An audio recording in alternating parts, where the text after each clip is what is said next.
এই নির্বাচন কমিশন কোন একটি পার্টিকুলার দলের প্রতি পক্ষপাতিত্ব করছে। হচ্ছে এই ইলেকশন কমিশনার দুর্বল, যারা বহুদিন ধরে বলছিল যে 2026-এর ফেব্রুয়ারিতে নির্বাচন হবে না।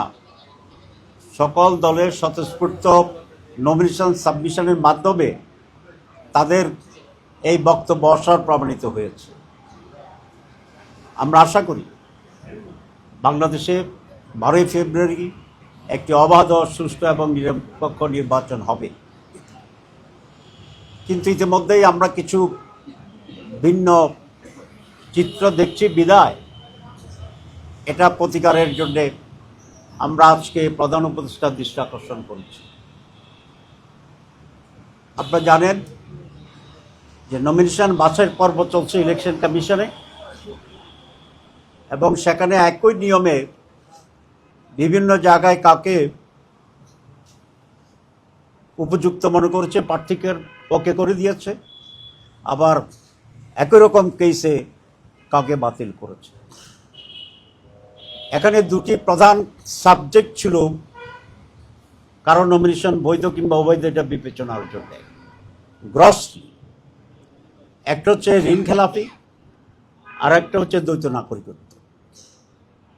ঋণ খেলাপির ব্যাপারে তো এটা স্পষ্ট সবসময় এটা ছিল, কিন্তু কিছু কিছু জায়গায় আমরা ইলেকশন কমিশনের একটু ভিন্নতা দেখতে পাচ্ছি। আর দ্বৈত নাগরিকত্বের ব্যাপারেও প্রাথমিক বাছাই একই ধরনের জায়গায় কাউকে বৈধ করছে, কাকে অবৈধ করছে, এটা হিয়ারিং চলছে। আমরা শুনতে পাচ্ছি কোনো একটি দলের পক্ষ থেকে ইলেকশন কমিশনে গিয়ে চাপ সৃষ্টি করার চেষ্টা করছে, যাতে করে এই সমস্ত ত্রুটির কারণে যাদের নমিনেশন বাতিল হিসাবে গণ্য হওয়ার কথা সেটা যেন করা না হয়।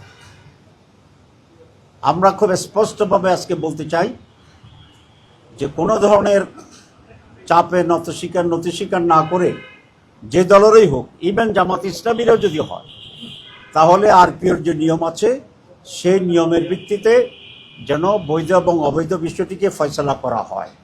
অন্যথায় এই দুটো জিনিস প্রমাণিত হবে।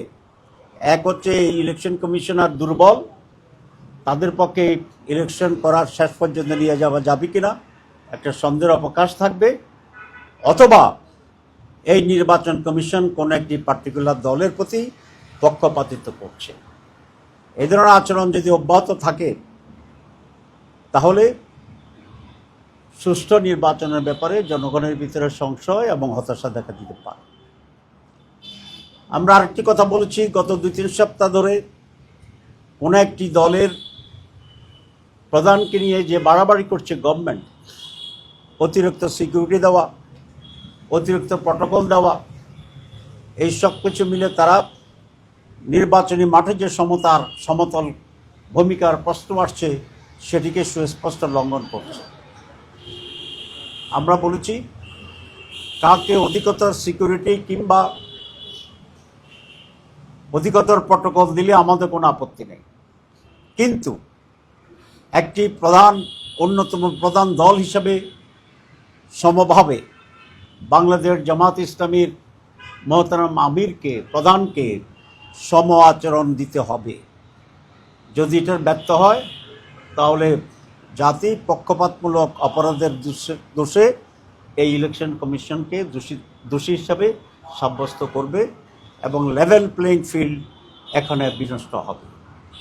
আমরা আরেকটা বিষয়ে দৃষ্টি আকর্ষণ করছি, বিভিন্ন জায়গায় ফিল্ড লেভেলে কোনো এসপি এবং ডিসি যারা রিটার্নিং অফিসার, তাদের আচরণে পক্ষপাতদুষ্ট একটা ভূমিকাকে আমরা লক্ষ্য করছি। আমরা তাদের তালিকা করেছি, আরও আমরা এটা অবজার্ভ করতে থাকব।